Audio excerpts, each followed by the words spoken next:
RSV info capsule पर ये है RSVI न्यूज अपडेट्स। आइए सुनते हैं अब तक की प्रमुख खबरें। पुतिन को रोक सकता है भारत, विश्व में निभाता है प्रभावी भूमिका, युद्ध विराम पर बोले जेलेंस्की। भारत के प्रधानमंत्री नरेंद्र मोदी की यूक्रेन यात्रा पर दुनिया की नजरें टिकी थीं। वहीं पीएम मोदी अपनी 1 दिवसीय यात्रा पूर्ण करके यूक्रेन से वापस लौट गए हैं। इस दौरान उन्होंने यूक्रेन के राष्ट्रपति व्लादिमीर जेलेंस्की के साथ द्विपक्षीय बैठक की। राष्ट्रपति व्लादिमीर जेलेंस्की ने रूस यूक्रेन युद्ध के बीच चल रहे युद्ध को खत्म करने के लिए भारत की भूमिका को लेकर बड़ा बयान दिया है। जेलेंस्की ने कहा कि भारत बड़ा देश है जो पुतिन को रोक सकता है।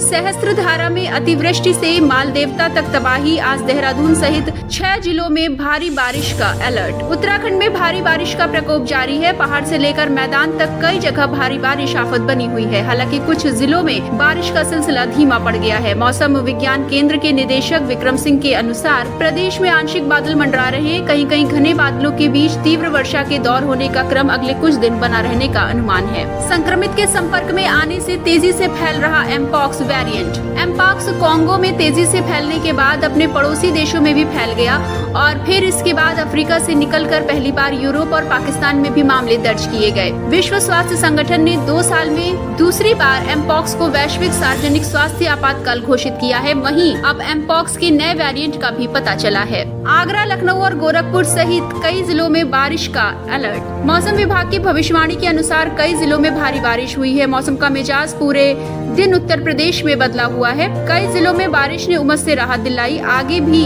मौसम विज्ञानियों के अनुसार यूपी के लखनऊ, वाराणसी, कानपुर, गोरखपुर, सुल्तानपुर, बाराबंकी और गोंडा सहित कई जिलों में भारी बारिश के आसार हैं। तमिलनाडु में महिला पुलिस कर्मियों को मिलेगा 1 साल का मातृत्व अवकाश, मुख्यमंत्री एमके स्टालिन का बड़ा ऐलान। तमिलनाडु के मुख्यमंत्री एमके स्टालिन ने कहा है कि राज्य बल में महिला पुलिसकर्मी को 1 साल का मातृत्व अवकाश दिया जाएगा और काम फिर से शुरू करने पर उन्हें अपने बच्चों के पालन पोषण के लिए 3 साल के लिए अपनी पसंद के स्थान पर तैनात किया जाएगा। गौरतलब है कि 2021 में सत्ता पर काबिज होने के बाद डीएमके सरकार ने अपने कर्मचारियों के लिए मातृत्व अवकाश की अवधि 9 महीने से बढ़ाकर 1 साल कर दी थी। 1 दिन के लिए ब्रिटिश उच्चायुक्त बनने का मौका, अंतर्राष्ट्रीय बालिका दिवस पर महिलाओं को सौगात। अंतर्राष्ट्रीय बालिका दिवस मनाने के हिस्से के रूप में ब्रिटिश उच्चायोग 18 से 23 वर्ष की भारतीय महिलाओं को 1 दिन के लिए ब्रिटेन के शीर्ष राजनयिकों में से एक बनने का अवसर प्रदान करेगा। ब्रिटिश उच्चायोग ने कहा, 1 दिन के लिए उच्चायुक्त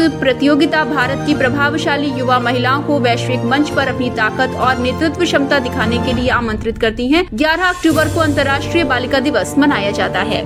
सब कुछ केजरीवाल के निर्देश पर हुआ। जमानत के विरोध में सीबीआई ने गिनाए आरोप। सीबीआई ने सुप्रीम कोर्ट में अरविंद केजरीवाल को जमानत देने का विरोध करते हुए उनकी याचिका खारिज करने का अनुरोध किया है। सीबीआई ने कहा कि केजरीवाल केस को राजनीतिक रूप से सनसनीखेज बनाने का प्रयास कर रहे हैं। केजरीवाल दिल्ली आबकारी नीति 2021-22 को तैयार करने और लागू करने की आपराधिक साजिश में शामिल थे। सीबीआई ने कहा कि दिल्ली सरकार और आम आदमी पार्टी में सारे निर्णय उनके निर्देश पर लिए गए थे। ये बात सीबीआई ने केजरीवाल की एक याचिका का विरोध करते हुए दाखिल ताज़ा हलफनामे में कही है। ये थी अब तक की प्रमुख खबरें। अगली खबरों के साथ जल्द होगी मुलाकात। सुनते रहिए RSVI इन्फो कैप्सूल और इंफोटेनमेंट के सफर में रहिए हमारे साथ।